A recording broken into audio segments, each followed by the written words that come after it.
Sir, at the onset, I would like to convey our gratitude, sir. It's a matter of great honor and privilege that you're here with us, sir. Thank you. And today is a big day for us. Your presence means a lot. Ladies and gentlemen, a huge round of applause for the Army Chief.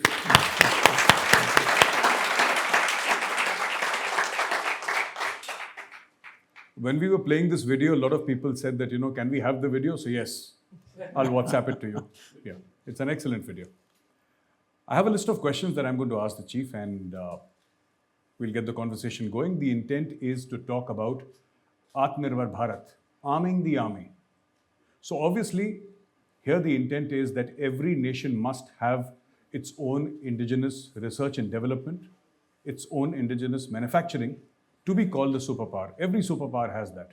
America has that, England, Russia, China, you name it and they have it. India too must develop that capability. So with your permission, we'll start, sir. Yeah, please. And the first question that I have is that the Indian Army is currently undergoing a transformational change by modernization through Atmanirbharta, sir. Restructuring of formations and implementing a new HR policy, Agnipath, while undergoing optimization as per recommendations of the Committee of Experts.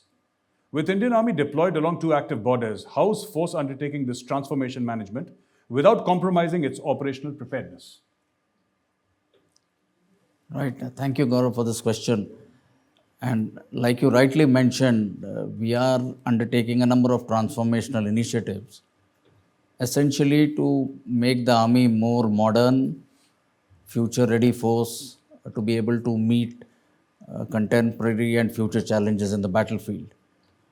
And these transformation initiatives span across different domains, right from the capability development to the HR management philosophy or the Agnipath philosophy that you mentioned, as also the Atmanirbhar or achieving self-reliance, as well as restructuring or right-sizing our army. And of course, I don't have to say as to what have been the drivers for this change. Largely the unprecedented changes that are happening in the geostrategic domain, combined with, we have seen the limitless potential of disruptive technologies. Also, there are certain changes in the socio-economic domain and, of course, most importantly, the changing character of war. Now, this is what has actually necessitated that we undertake these transformation initiatives. And largely the purpose, I would say, would be to increase our efficiency and enhance effectiveness in all domains, be it the operational, functional, or the administrative domains. So that is, the background as to why we are doing these transformational initiatives. Now, while all this is happening, it is extremely important, like you mentioned, that we do not lower our guard as far as our deployment commitments on the western borders, as well as the northern borders, as well as in various internal security situation commitments are concerned. So it is extremely critical that while this transformation is happening, we keep this in mind all the time. And how we are doing this, I would say we are following a sort of 4-step process. At the apex level, it is the setting up the right policy framework. Next comes establishing the mechanisms by which all these 4 or 5 things must happen together. Then is the execution part. And lastly, there is also a cognitive interface, which I feel is extremely important. And I'll just take up some time to explain each one of these. So at the apex level, insofar as the policy frame is concerned, it is the strategic guidance which we've given. As also there are other stakeholders. It's not purely the army which is undertaking this transformation. There are other departments within the ministry, as also there are other ministries and agencies who we need to take them along while we do this transformation.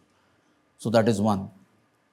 As far as the second part, that is establishing the mechanisms are concerned, we are looking at the 4 pillars. The first one is the restructuring and the right sizing. Second one is optimization. The third one is the HR management philosophy. And fourth is modernization. And for each of these, we have prepared a transformation roadmap, clearly laying down what are the waypoints and what are the various timelines for review at each stage. And within the Army headquarters, we have identified the verticals. Each vertical will look after the individual transformation initiative. And within these verticals, there are cross linkages, which are as important. So it is important that each of these verticals talk to each other. And then at the apex level, I have the Vice Chief of the Army Staff who is overseeing this entire thing.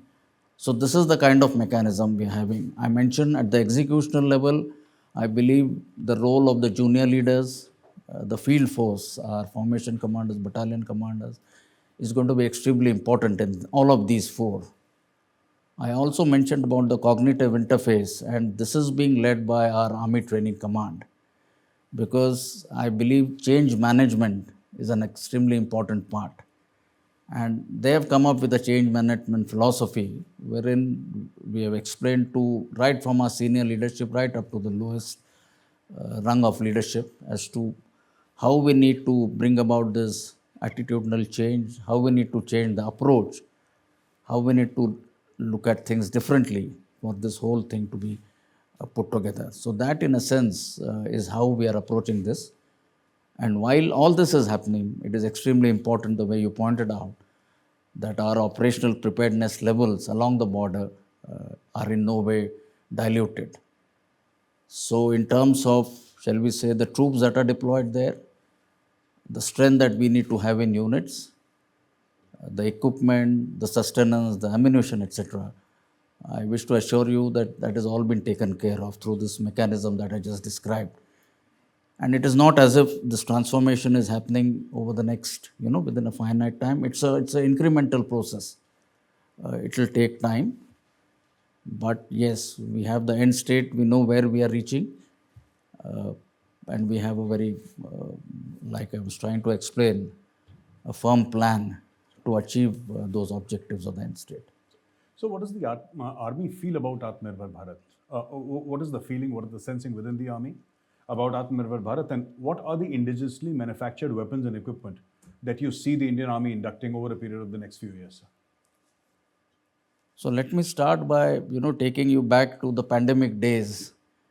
And during the pandemic, the frailty, the vulnerability of the global supply chains adequately came to the fore, be it the supply of your PPE or other vaccines and the likes. I mean, the requirement of self-reliance or becoming self-dependent adequately came out. Then you had the situation that came about along the northern borders, more or less the same time. And more recently, the impact of the Russia-Ukraine conflict on our sustenance requirements of our defense equipment, etc. Now that again told us very clearly that you cannot rely on foreign dependence for our capital procurement requirements, as also more importantly for the sustenance requirements. And hence, I think it has become a strategic necessity that we develop our own capacities, we become self-dependent, self-reliant, or in other words, Atmanirbhar in all these fields. So that is how I look at the importance of Atmanirbharta as we move forward.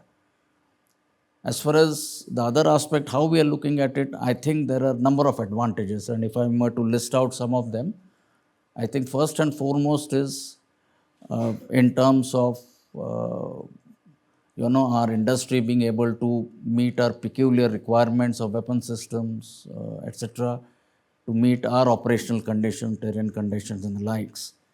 The second is the confidence that it gives you in terms of our sustenance requirements, which I just highlighted.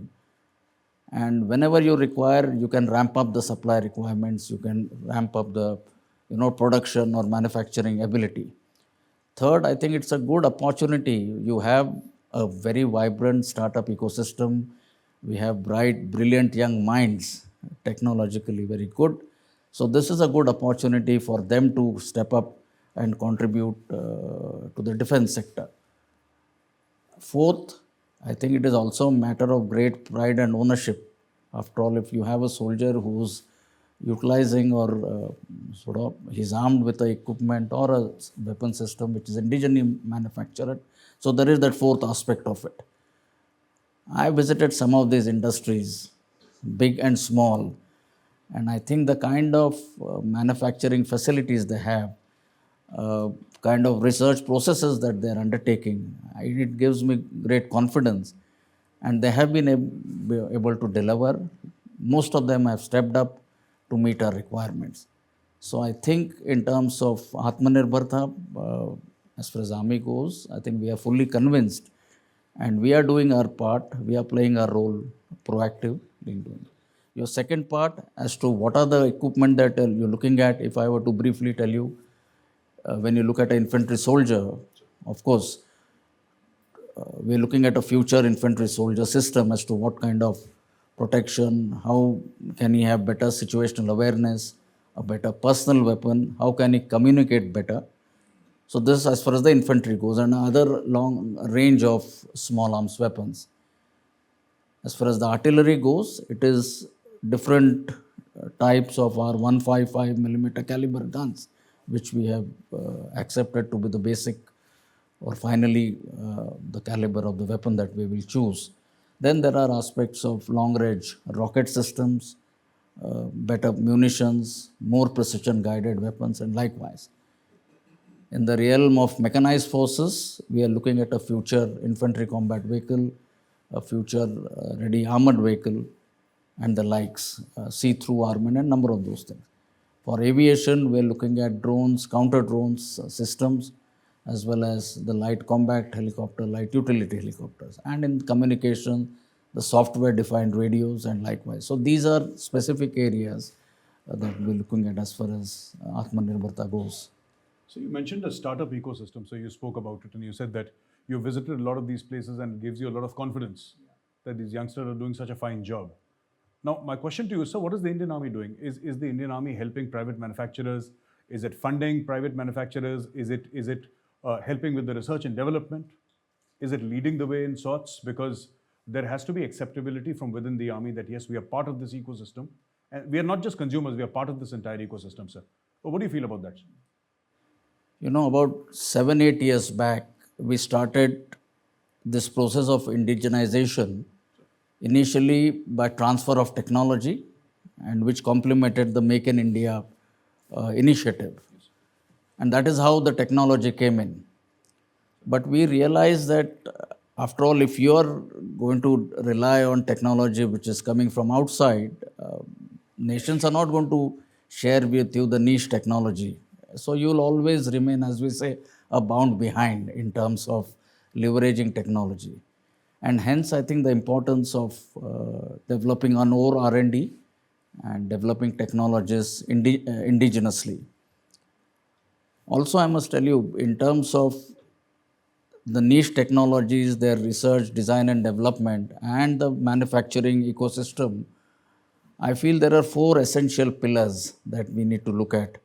One is the resource allocation, second is the enabling policies, third is the viable market, and fourth is competitiveness. Now, if these 4 things you are able to get together and provide to the private industry, they will step up. And within all this, we need to understand what is the role of the services. And I feel the role of the services is to be enablers for implementation of the government policies as well as to be able to provide a viable market. In terms of private industry and the hand-holding, I'll give you about 5-6 bullet points as to how we are doing it. One, of course, is we're looking at a concept of spiral development. So initially you give a requirement and subsequently, even if, let us say, industry is not able to reach up to that, so we look at a spiral development at each stage. You look at better outcomes or better performance. We are also very proactively engaging with all the premier academic institutes in our country. We have about 20 projects going with them, for about 60 odd crores.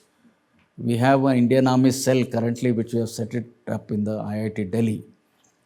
And we plan to set up these cells next in IIT Kanpur and the IISc Bangalore. Because the aim is then to pick up on the technologies where these academia and these young brilliant minds are able to contribute and meet our requirements. We have also been helping the private industry in number of other ways in terms of providing them the trial testing facilities, providing them our equipment for undertaking trials. Then there are these IDEX Innovation in Defense Excellence projects. Currently, we have, I think, 40 of them, where almost 182 industries have taken part. And then there is the Technology Development Fund with the DRDO. We currently have, I think, 6 projects, again, about 60 to 70 crores. So this is how this entire private industry, and this is how we, and so now we are looking at the relationship between the industry and the military or the army, not as a buyer-seller relationship, but more as a partnership. I mean, that is what my purpose has been, and I've been trying to explain to my sort of leaders. And I also believe in another thing. We now need to indigenize to modernize, because indigenously we do have all the technologies, right, from maybe 5G and what have you. So there is potential. It's all here. It is critical for us to be able to synergize and come up with these models as to how it can be then put to good use to meet defense requirements. Sir, I'm going to ask you a question about the Ukraine-Russia conflict, sir. And much of the held beliefs, which we thought were true over a period of decades, this war has completely smashed them. Like, for example, we never thought that a war in this day and age will last for so many months. Absolutely. It started off in the month of February, sir. It shows no sign of ending as we speak today, sir. And so many other things like massed artillery and these tank warfare. We thought these were things of the past. We thought these were remnants of the Second World War. That was the thinking, sir. So what are the lessons that we have learned from the Russia-Ukraine conflict? So what are the lessons for the Indian Army? Right, so we've been following these developments very closely. And to my way of thinking, there are lessons right from the tactical level to the strategic level that we need to, that we can learn. But we have to see their relevance in the Indian context. And it will not be correct to blindly extrapolate them and apply them in our context. Insofar as the lessons are concerned, I think one of the most important lesson is that the hard power will still continue to be used by nations where other means fail to achieve their national objectives. The second, like you mentioned, there was a belief that the conventional wars are a passe, but that doesn't, it has, I think, disproved this hypothesis. The relevance of land power, perhaps, or the primacy of land power, again, I feel is something which has been, adequately brought out in this war. In terms of grey zone, I think that is a strategy of choice for certain nations to achieve their national objectives, especially with the deniability. It is also an alternate strategy wherein you can utilize both non-kinetic as well as kinetic means at a sub-threshold level to again achieve your war aims. So these are some of the major lessons. Insofar technology infusion is concerned, you rightly mentioned, you had drones, counter drones, you had cyber warfare, you had space, the communications. So there are, in these domains as well, there are a number of lessons that we need to. But perhaps the most profound lesson for us will again be the importance of being self-reliant to reduce dependence on global supply chains and outside import for meeting our defense requirements. So these are some of the lessons that we are closely looking at, Sure. besides lessons applicable to each arm and service. So my next question to you is, sir, what is the situation along the northern borders as we speak today, sir? We've been facing stress there for some time, sir. And there has been a face-off with the PLA. And the Indian Army, of course, acquitted itself wonderfully, sir, most professionally. But what is the real situation along the northern borders, and have we transitioned to a winter posture? Right. So in a single sentence, if I were to describe, I'll say the situation is stable but unpredictable. Right. And you are aware of the ongoing talks, right at the political, diplomatic, at the military level, which have been going on between the two sides. You are also aware, because of these talks, we have been able to find resolution in 5 out of the 7 friction points which were on the table. And it is for the next 2 friction points that we are attempting to find resolution. And the 25th round of the WMCC, which took place on 15th October, I think has set the stage. We are looking at the next date for the 17th round.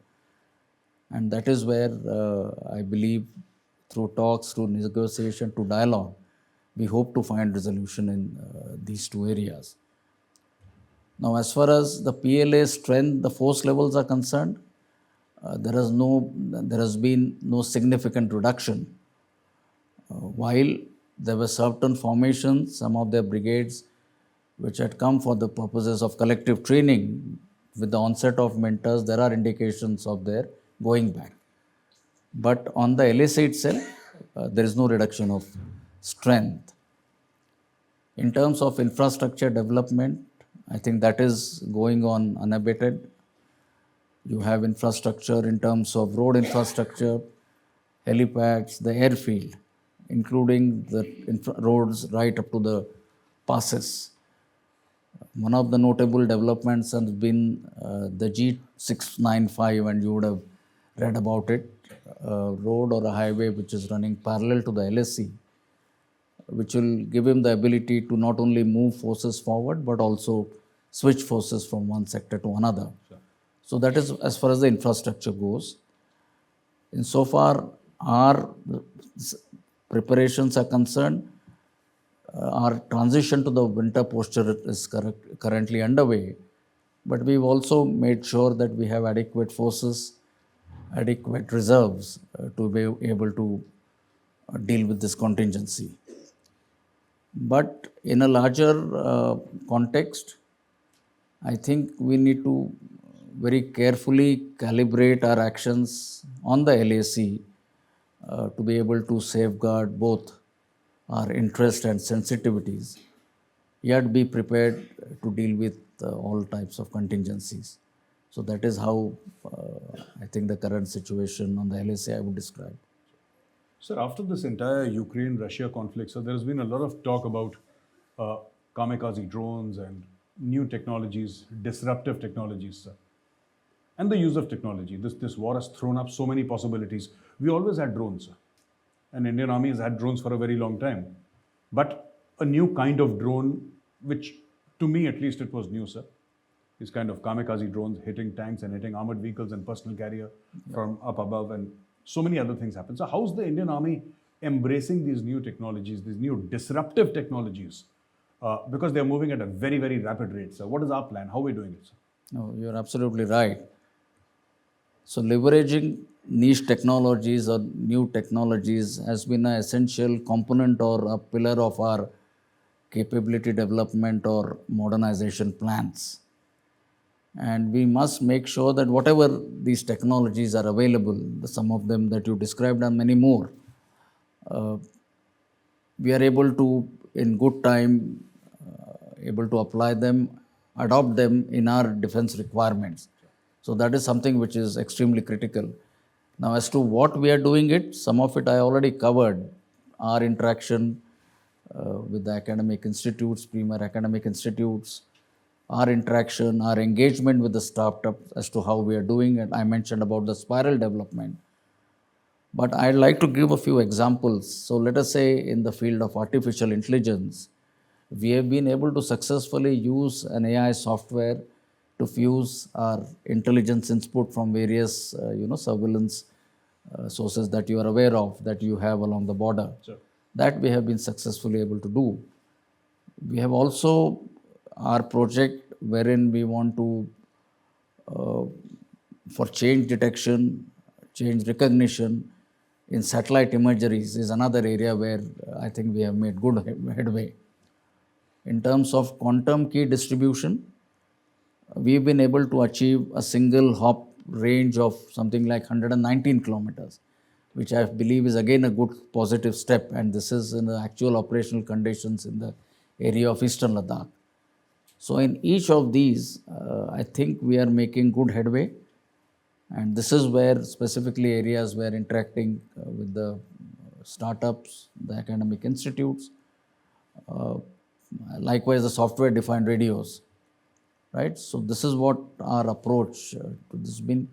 And we believe that even if there are 20 things that we are trying, if we succeed in, let us say, 7, 8, 10, that itself is a good beginning. So we are not looking at a 100% success rate in all this. So that has been our approach. Let us try, let us have maximum people come up, and our experience has been that it has worked well. Sir.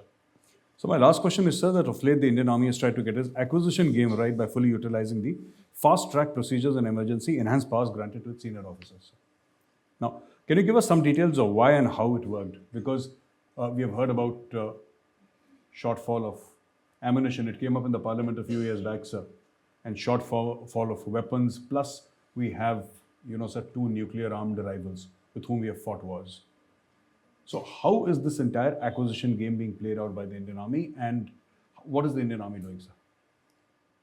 So the emergency procurement provision as part of the FTP or the fast track procedure was a provision or a waiver granted to the services, and we've had so far 3 tranches. The first happened after Uri, then was Balakot, and then was the situation post what happened in eastern Ladakh.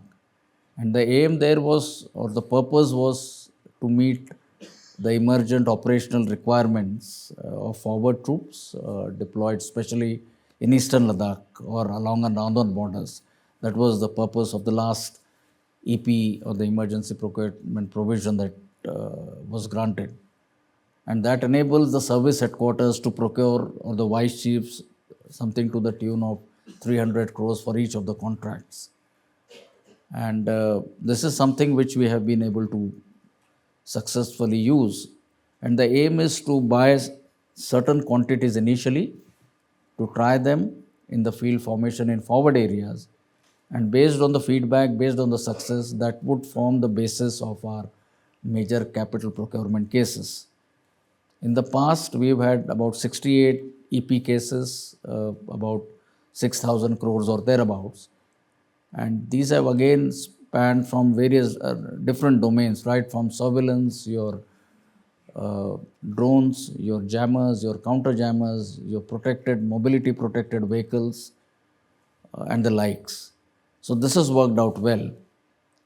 In the latest provision which has been granted, incidentally, out of those 68 cases, 50% were, indigenous, and out of those 50%, another 50% were for MSMEs. So this was a good opportunity, and there was a lot of enthusiasm among the startup ecosystem for this, just as it is for the 4th tranche. So this has worked well.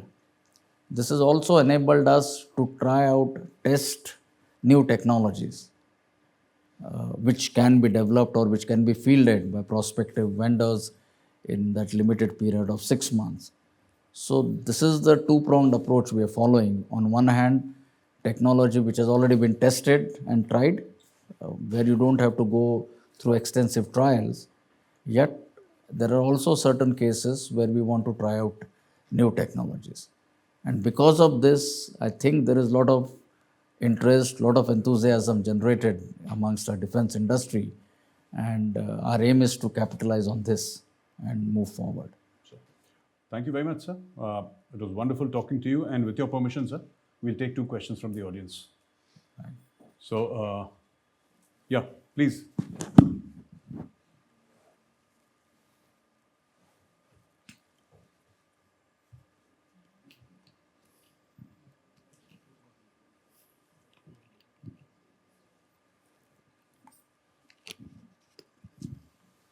Jain sir. So I am Colonel Vivek Sharma sir. Recently sir, Army has institutionalized a new recruiting scheme called as Agniveer scheme sir. Approximately 7 to 8 months have passed sir. So can I request you to throw some light that how it has progressed sir, and what has been the response of youth about it across the country sir? Right. So let me start by saying that, and I'm glad you didn't ask as to whether the scheme is good. I think that issue is settled now. because initially we were sort of talking of the benefits and the pitfalls and the likes. But I'm glad over a period of time, I think there is confidence within our organization, right up to the level of the last Jawan, amongst the, shall we say, the veteran community and the public at large on the benefits. Now, to my way of thinking, it is going to be a game changer. It is a major transformative reform, a progressive step, I think, whose time had come. So, I'll not list out the benefits. I think that is a known fact now or a given. But where are we in terms of implementation of the scheme? We commenced the recruitment rallies. We had total of close to 100 rallies, which included 85 for regular soldiers, another 10 for women soldiers, and some for the others. So out of these, I think 60%, 65% of the rallies we have already gone through, and the response has been extremely good. Amongst those who applied, we were also looking at, if you recall, one of the things was that we must have technologically educated or technically adept youth joining in, to say those who are through the ITIs, through other technical institutes, etc. So there again we have got some good response. We are now trying to analyze, because this was the first time. So now this will give us a good guide, good handle in future as to which out of our technical trades can we look from out of this. So the recruitment process itself, I would say, has been, it's proceeding extremely well. We will start the first, training of recruits, the first cycle comprising 25,000 around third week of December. That is when they will join the centers. One of the key, while all this is happening at the back end, there are other systems that we needed to look at. We needed to look at as to on what basis would you select the Agniveer for retention after 4 years.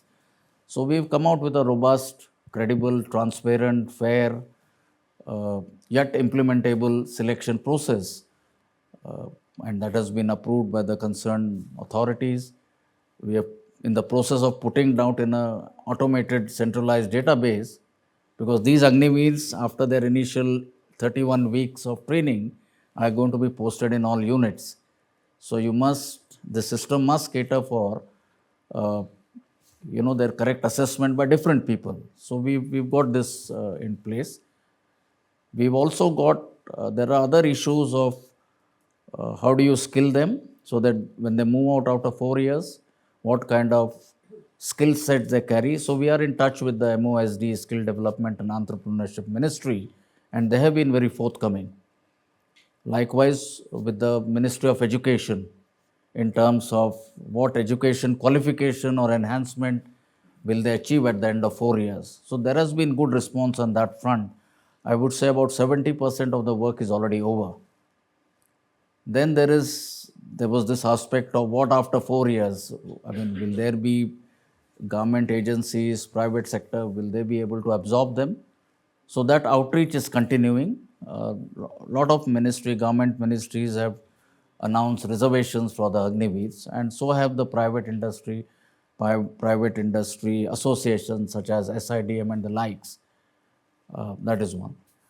The recruit training, which will now get compressed to 31 weeks, is a major challenge, because earlier you had recruit training going right from 50 weeks upwards. So this is something which, to my in my opinion, is extremely critical. So we have geared up our regimental centers to get more simulators, to have more technology, so that this reduction or compressing this recruit period to 31 weeks, that doesn't get adversely impacted, because at the end of it, you don't want not fully trained soldiers coming out of the centers and going to the units. There is also this aspect of the physical stress. So earlier the youth or a recruit is going to be the same, but he will be put through the same kind of medical duress or strain stress in this 31. So how does that body able to handle? So we have to beef up the medical setup, the doctors, etc., maybe physiotherapist and the others enablers. So that is another thing that we are looking at. And also important here is educating or telling our junior leaders at the unit level, because there is aspect of assimilation and integration of the Agniveers. Right? Once they join the units, they need to be looked at as, a normal soldier and not as if he's going to be here for 4 years and thereafter leave. So that is what I have been telling our junior leaders, that they'll have a very important role to play. And there are a whole lot of other management issues, right, relating to the human resource management, cadre management, their transfers, their postings, their emoluments, what happens if we become a battle casualty, and likewise. Now, all these have been adequately addressed. So I must assure you, we are on the right track. Absolutely. So one more question. Sir, may I? One more question. Sir. Sir, given the way the role technology has played in the Ukraine-Russia conflict and the progress we are making towards Atmanirbhar Bharat, especially to use indigenous technology in weapon systems, do you think probably it is a fine time for us to revisit the idea of setting up a defense cyber agency and have a full-fledged defense cyber command, especially when both our principal adversaries now have it? So do you think that we need to revisit and shed those inhibitions and have a full-fledged cyber command in India, especially when our civilian counterpart, we don't have anything? Right. So as I see it, your suggestion is instead of a cyber agency, we move on to a cyber command, right? That is the final aim, right? Because before you have cyber command, you must have those kind of assets, which the cyber command should be able to, shall we say, operate or utilize or take charge of. I think presently, or cyber, or for that matter, even space. Right, so we are looking at the cyber command, space command, and the special forces command, all three in a similar manner. So there is a beginning which has been made in terms of having defense cyber agency, and you are aware the space agency, and likewise. And I'm sure in due course of time, as we progress, this will just be a precursor or a foundation for establishment of a cyber command. But let me just try and answer that question. So before I disappoint you, you please say that again. I'll make an attempt. So Xi Jinping, he said they should be prepared for war. But whereas we know that they, perhaps, that's my perception, sir, as a junior officer, they don't have the courage to actually go ahead with it. Might be still saber rattling. Whereas on this, isn't it contrary to Sandhu's philosophy of the art of war, where he says we win wars without fighting? And here he says be prepared for war. Right. So, we all know what the Chinese say and what they do is quite different. So, it's also part of the deception or their nature, their character. Right. So, we only, what they say or what they articulate, we need to just, but perhaps we need to focus on their actions rather than what is there in the written text or written scripts. Sure. Or their articulation. Perhaps then we'll not go wrong. Thank you very much. Thank you. Thank you very much, sir.